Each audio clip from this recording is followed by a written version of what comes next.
Hi, it's Ike from Groovy Entertainment. Today we got another book on record to play for you. Today's book is Hansel and Gretel for 1954. So let's get started.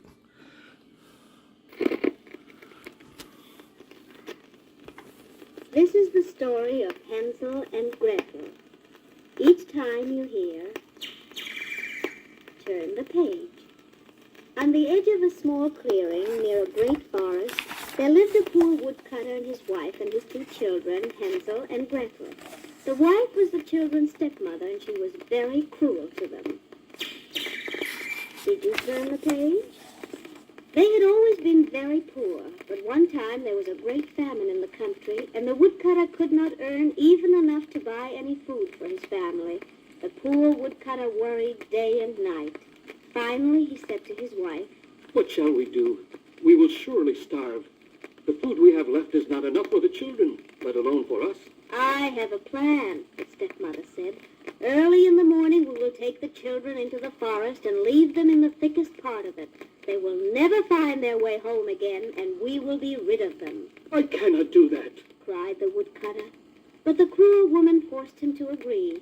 Now Hansel and Gretel heard them talking, and Hansel thought of a clever plan. Creeping outside, he filled his pockets with pebbles. The next morning, before the sun was up, the stepmother shouted to the children, "Get up, you lazy bones. We are going into the forest to cut wood. Here is a piece of bread. Don't eat it yet, because you won't get any more."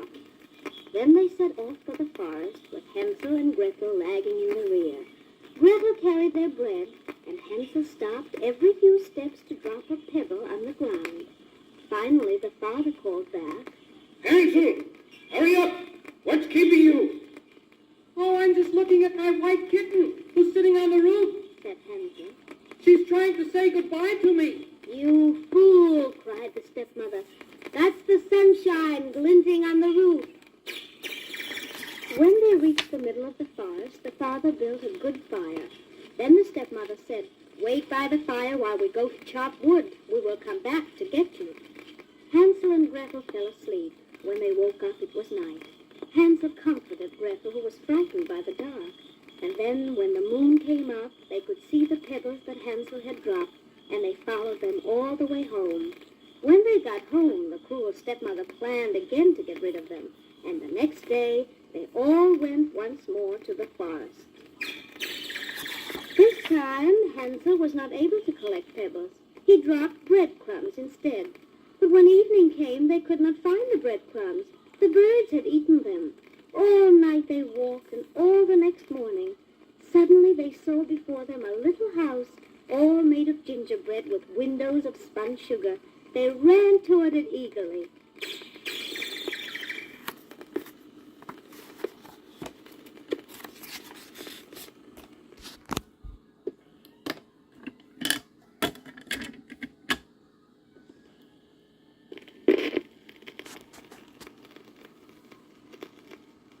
Hansel ate a piece of the roof, and Gretel ate some of the window.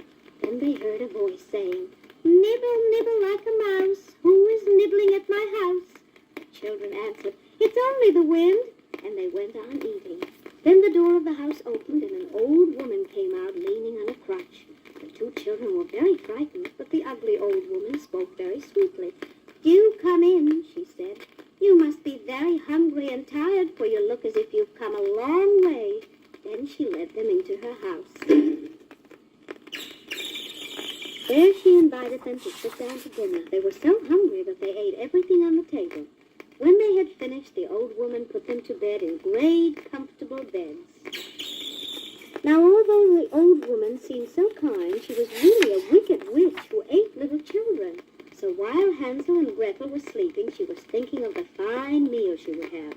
The next morning, she awakened Hansel and put him into a cage. No matter how he begged to get out, her heart did not soften.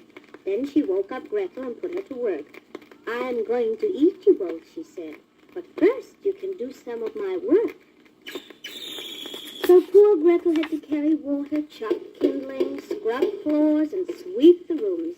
Gretel did not get very much to eat, but the best kind of food was given to Hansel, for the witch thought he was too thin. Each morning she asked him to stretch out his finger, so she could feel how fat he was, for she could not see well. But Hansel stuck out an old bone, so she thought he was not growing any fatter. At last the witch decided to eat him anyway. Gretel had to build the fire and fill the kettle, and she cried as she worked. Then the witch came to Gretel and said, "Crawl in the oven, Gretel, and see if it is hot enough." But Gretel replied, "I don't know how to do it. How do I climb into the oven?" "Stupid," cried the witch. "The door is big enough. Why, I could get in myself." She bent down and put her head in the oven. Quick as a flash, Gretel pushed her in and slammed the door. Then Gretel let Hansel out of his cage. "Hansel, we're free," she cried. "The old witch is dead." Filling their pockets with glittering jewels from the witch's hoard, they set off through the woods determined to find their way home. But though Hansel and Gretel walked and walked, they were still lost, and not a thing looked familiar. Just when they had given up hope, they heard a happy cry. There was their father coming toward them. Hansel, Gretel, Cried the father, hurrying to them. I have looked for you. He took them home, and Hansel and Gretel found that their cruel stepmother had gone away forever. And with the jewels that they brought from the witch's house, they were able to live comfortably and happily ever after. So that was Hansel and Gretel for 1954. So if you like, subscribe, share, and comment, and have a good every day. We'll have another video coming out real soon, and our next book would be Snow White and the Seven Dwarfs.